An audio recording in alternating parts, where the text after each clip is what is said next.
We begin a series of reports across all platforms of NBC News examining the urgent and growing heroin problem in our country. The numbers are staggering. Over just a 5-year period, heroin abuse has nearly doubled in America. Tonight, we're going to begin our reporting in New England because it's a snapshot of what's unfolding in communities across the country. When I got high, it was to escape the pain of hurt. Explaining addiction to a normal person is like a woman with no kids explaining the pain of birthing. Let me break it down to you. These 4 to 5 day spin washes aren't working. We need to scrap the Massachusetts model of treatment and come up with a better version because the state's overdose rate is continuously surging. Deadly heroin overdoses have risen sharply in recent years, so much so that Attorney General Eric Holder is calling it an urgent public health crisis.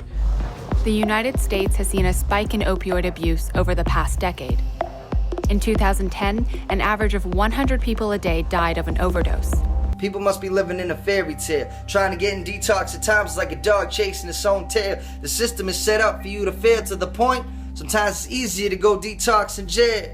East Bridgewater has had 22 suspected heroin overdoses this year, 2 of them fatal. The Dimock Center in Boston treats people from 212 area zip codes. Yvonne, who doesn't want to share her last name, is 44 and a mother of 2.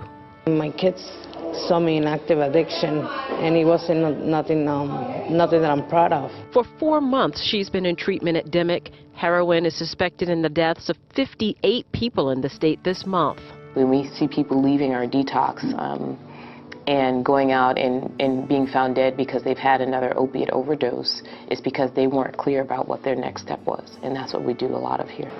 It's tough, it's a day-to-day struggle, but, we're all losing friends out here, every day. People ODing and dying, it's tough.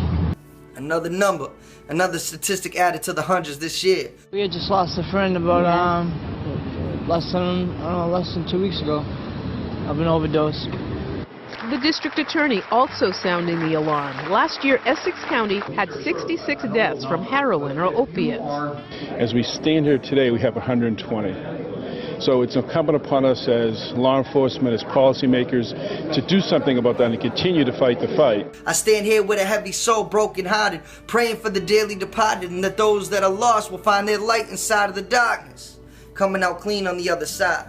I want to spark the rallying cry that might save a few lives. Each day another angel flies while the city and community mourn while they're saying their goodbyes. All I can do is try to prove to you that it's worth staying alive.